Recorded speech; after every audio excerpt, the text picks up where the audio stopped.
Hello and a very warm welcome to Evolving Consciousness.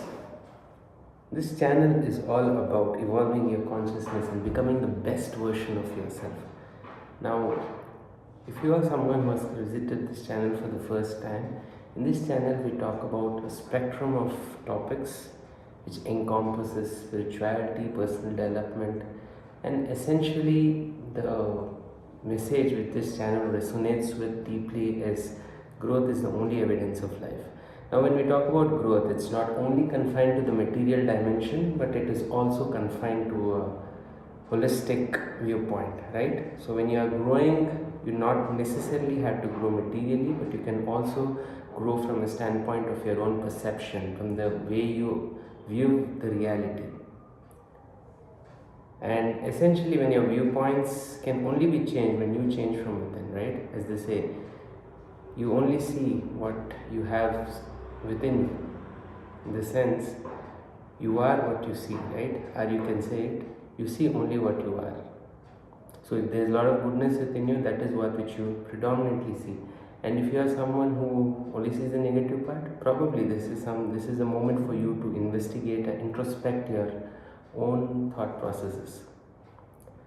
Now, coming to the topic of this video. So we started off with this series, and this is this beautiful book which I keep talking about. It says the 7 spiritual laws of success.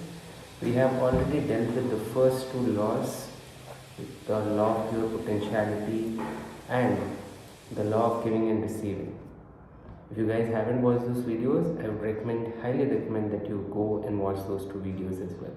However, each of the laws are independent of each other, meaning you don't have to systematically watch one video after another, but it's recommended that you also do go and check out those 2 videos as well. Now, coming to this video, this law which I'm going to discuss in this video, it's called the law of karma, or in other words, cause and effect. Now, this is a law which has been very famous across traditions, across religious doctrines, and it's one of those laws which has also been a lot misconstrued, right? It has had very notorious perceptions, perceptions of fatalism, perceptions of extremism have been associated with this law, right? And most people have a very distorted, a crippled thought process around this law. So let's get down to the basics. What does law of karma or cause of effect mean? So as they say, as you sow, you reap, right? This is a very rudimentary explanation of it. If you sow the seeds of mango, it is only logical to expect a tree of mango. If you sow the seeds of neem, right, you are going to get that neem. For folks who don't know what neem is a kind of I would say it's a herb which tastes very bitter, but it has tremendous medicinal properties. Now, coming back to the law of karma, right? Cause of effect, cause of action, and cause and effect. So basically, it has been told that nothing in this universe happens because of coincidence. This universe is perfectly orchestrated in perfect mathematical precision. Everything which happens in this universe, it has a cause. Every effect has a cause. Now, this is something which is not philosophy. This is something which has been scientifically backed upon. But science has its own limitations, and over the decades, science has acknowledged the immense significance of law of karma and cause and effect. Now, when we talk about law of karma, right? So, if we want to really experience fulfillment, if you want to experience happiness, peace, joy, enthusiasm, if you want to really taste the fruits of goodness in life, we need to plant the seeds of goodness. It's as simple as that. But now let's go into a deeper dimension into it. So, as per the Bhagavad Gita, right, it says that this is not the only lifetime we are seeing. I mean, whether you believe in the concept of past life regression or not, there is something each one can take from this law. No matter which school of thought you belong to, if you belong to the school of thought which says that there is no lifetime, there's no concept of reincarnation. Even for those folks, this law will make a lot of sense. Because let's remember, law of cause and effect. If you work out, let's have a very rudimentary example. If you work out and you have a consistent diet plan for a long period of time, you're bound to see results, right? The effect of good health and fitness is an inevitable consequence of your discipline and that exercise regime which you followed. So now this is a simple example of cause and effect. Law of karma is also that, right? It is not some philosophical doctrine which talks about superstition. It is absolutely scientifically proven and it's very pragmatic. But when we talk about the spiritual dimension of things, right, we need to understand there are often situations wherein we don't really understand why things are happening to us. So when we talk about challenges, when we talk about the hard times in life, this law gives us the right way. I mean, firstly, we need to acknowledge the fact that once we have this kind of a situation, challenge, we always need to view challenges as opportunities versus adversity. Number one, when you have this kind of a mindset, your entire thought process and the way you look at challenges changes. And this perception shift transforms you from a victim to a leader. Because if you look at leaders, if you look at the world-class people in their field, be it in the world of materialism or be it in the world of spirituality, no one has had a perfectly easy life. Because the price greatness demands is a lot of adversities, a lot of suffering as well. What made these people different from the people who are mediocre, who lived a very mediocre life? Because let's remember, people who become great, they are not great because they had an easy life. They are great because they faced the challenges with a positive intent. They looked at the adversities as vehicles for their own growth. I'm reminded of a beautiful example by Thomas Alva Edison. This is a story which is very close to my heart. It is said that when Edison, along with his son, was witnessing the destruction of all the work which he had done, he was witnessing the fire on his factory, the factory which housed all of the beautiful work, all of the beautiful inventions he had created, he had made. If it was you or me, we would be absolutely frustrated, sad, depressed, because we would feel that all the work, all the hard work, all the labor which I had done is now, I am seeing that getting burnt. But you know what Edison told? Edison, with a smile on his face, told, "Wow, what an amazing thing has happened. All the mistakes which I had done till now are getting burnt before my very eyes, and now tomorrow is a fresh opportunity for me to start fresh. And with the wisdom of the mistakes I made, tomorrow would be the opportunity for me to start fresh and create more wonderful inventions." Now, this is something which might seem very, very unconventional for all of us, because it's but natural to think that way because we don't have that thought process of a leader, right? But the good part is anyone can build that thought process, build that mental muscle, and start viewing adversities as challenges, start viewing adversities as vehicles for growth. Now, law of karma also talks about it, right? So there are certain situations which are negative situations or whatever the universe sends us, right? We first need to acknowledge that when we are faced with such a situation, there are different ways by which we can transcend this experience. Number one, we need to ask ourselves, what is the lesson universe and nature trying to teach from us? Now, this requires a certain level of questioning of the mind. And when you understand the particular lesson which the situation is trying to teach you, and you humbly acknowledge it, then you will in the process of transcending the seeds of that karma. Let us give another rudimentary example. Suppose you break a leg while playing sports. Now, either you have a couple of choices here. Now, in law of karma, one thing is very importantly focused and stressed upon is the art of conscious choice making. Whatever you do, the more conscious you become of that, the more powerfully you will be able to transcend the seeds of your karma. But unfortunately, most of us are so unconscious. There's so much in automated mode, self-automated mode. They have been habituated in thought patterns that they don't even know that they're unconsciously making choices.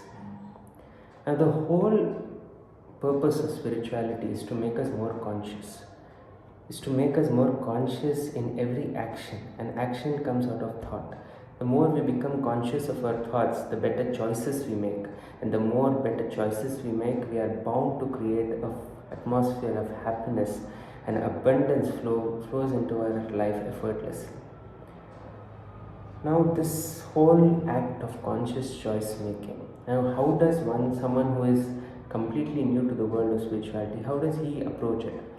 Deepak Chopra in his book gives a very simple and a very pragmatic way to do it. So he talks about whenever we are having this crossroad, or whenever we want to make a choice, we always need to listen to our body, because our body is more wiser than our intellectual mind. And if we feel a feeling of discomfort in making the choice, we probably need to revisit our thought process, or we probably need to revisit the choice. But if we are really comfortable in making the choice and there is no discomfort in the body, then we can confidently move ahead with that choice. Now, most of us will feel this kind of a discomfort either in the solar plexus or near the stomach, or we can feel this feeling of discomfort near the heart. So there are two important energy points, wherein the heart chakra and the Manipur chakra. The Manipur chakra is located around the navel, and the heart chakra, which is also known as the Anahata chakra, it's in close proximity to your heart. So whenever you feel a sense of unease, a sense of discomfort around these chakras, and when you have the choice in your mind and you feel that discomfort, I think the body is telling you to avoid the choice. So this is one way of taking spontaneous right actions. Another way, right? So whenever we want to make a choice, we need to ask ourselves this question: will this choice lead to a consequence which will not only make me happy but will also make those around me happy? And will it also be something whose consequence will create happiness around me, right? So when you have this kind of filtering mechanism in your choice making, right, automatically you will make better choices, and with better choices comes better consequences. There's a beautiful video I was viewing in YouTube. I think it was by this gentleman called Matraya. He told a very beautiful, a common insight, but as they say, common sense is not so common these days. He says that if you want to change the effect of anything, you cannot change the effect, you need to change the cause, right? So suppose, let's take another example. Let's say that you are in a room where the temperature is not regulated, your AC is not working properly. As a consequence of that, the atmosphere in the room, the temperature is topsy-turvy. You are expecting a cold atmosphere in your room, but instead you are getting a more hotter environment, right? So now either you can be frustrated about the effect, and you can do a lot of things to change the effect, in the sense you can try to fan yourself with any kind of with a cloth or a fan, or you can go and fix the cause. The cause is a malfunctioning air conditioner, and if you fix the cause and you take an alternative option, or you think about an alternative instrument which could serve the purpose of the air conditioner, that will change the effect. But instead, if you keep complaining about why the AC is not working well, are you, instead of changing the effect, you are trying to change the effect but not giving any attention to change the cause? That is a futile approach. But most of us unconsciously are trying to do that. We are trying to change the effects without understanding the cause, the root causes of things. So that is what Deepak Chopra is also talking about in this book. And the beautiful part about this particular law is when he talks about transcending the seeds of karma. So that he suggests a couple of ways to do that. Number one is to see opportunity in every adversity. As I mentioned about Thomas Alva Edison, how he had this mindset of a leader wherein he saw opportunities in challenges, he saw opportunities in adversities, and he saw that as a vehicle for his own growth. Now, it's going to take some amount of time to create this mindset, but it has also taken a lot of evolution and a lot of time for us to build this negative mindset, this thought process of unconscious choice making. We always need to understand what are the benefits of this, because the benefits are immense. The abundance and happiness which we can experience through conscious choice making is something which is a person needs to experience to feel it, right? And the second thing which Deepak talks about is to always experience the self. Now, to people who don't understand what self is, in absolute layman terms, it is that state of thoughtlessness and in a state of deep sense of peace and tranquility. A state when, suppose somebody has been in nature, a sense of calm which is automatically felt when you are amidst nature and breathtaking beauty. That is the kind of experience I'm talking about. For folks who have been practicing practices like meditation and are on the spiritual path, this is something which this is not a word for alien to them. So they would completely understand what I'm talking about. He talks about meditation as a cleansing process. He talks about meditation as a breathing process wherein you continuously cleanse your mind of your thoughts. Because he talks about this beautiful cycle. He says that action creates memory and memory creates desire. And this is a vicious cycle because we are so accustomed to unconscious choice making that every action will create a memory, and that memory will create a desire, and the desire again will create action. So we are continuously locked in this unconscious cycle without our knowledge. Let's take a simple example to better understand this. Suppose you are someone who has been accustomed to have tea or coffee over a period of years. Now, if suddenly you have been deprived of it, or you stop consuming that, what will happen? Your body will immediately react. Now, what has happened? Your action, your choice of drinking tea and coffee has led to a memory, and that memory has created a desire, and that desire again will propel you to do that action. Now, this is what happens in this cycle of karma. Every action will create a memory, and every memory will create again a desire. And if you want to really undo the negative actions, you really need to go to the root of it, and the root is the memory, because memory will create a desire, and desire again will create action.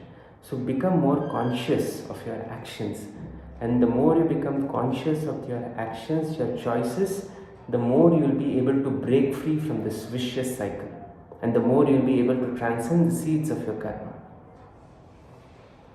So to quickly summarize what this law of karma, laws of cause and effect says, number one, witness the choices you are making. Witness every choice which you are making throughout the day. Now, this choice can be something very big, or this choice can be very rudimentary. Like, for example, you see the burger in front of you, and you make the choice that you won't have that burger, or you are compelled to have the burger, and you succumb to the desire of the burger, right? So you know the consequence of this choice. So now you become more conscious of your choice. And the more conscious you become of your choices, the better your consequences are bound to become. This is not some 90%, 80% gain. This is 100%. The laws of universe are 100% mathematically precise. It cannot fail. It absolutely cannot fail. And the second part which he talks about is transcending the seeds of your karma. A couple of ways. See the opportunity in every adversity, in every uncomfortable situation. Also, you can constantly experience yourself. The more you experience yourself, the better it is, right? And third, conscious choice making through spontaneous right action. How will you know whether it's a spontaneous right action or not? Listen to your body. Listen to the sensations of comfort and discomfort. Let the body guide you into making the right conscious choices. And fourth, a part of this third point of making the right spontaneous actions is to always ask yourself this question: will this choice which I am making, will this lead to happiness to me and also to those around me? If the answer is yes, move confidently towards the choice. If the answer is no, probably you need to introspect and think of alternative choices available to you at that moment. Now, this law is so deep and so powerful that if you start becoming an avid user of it by conscious choice making, you will see your results change.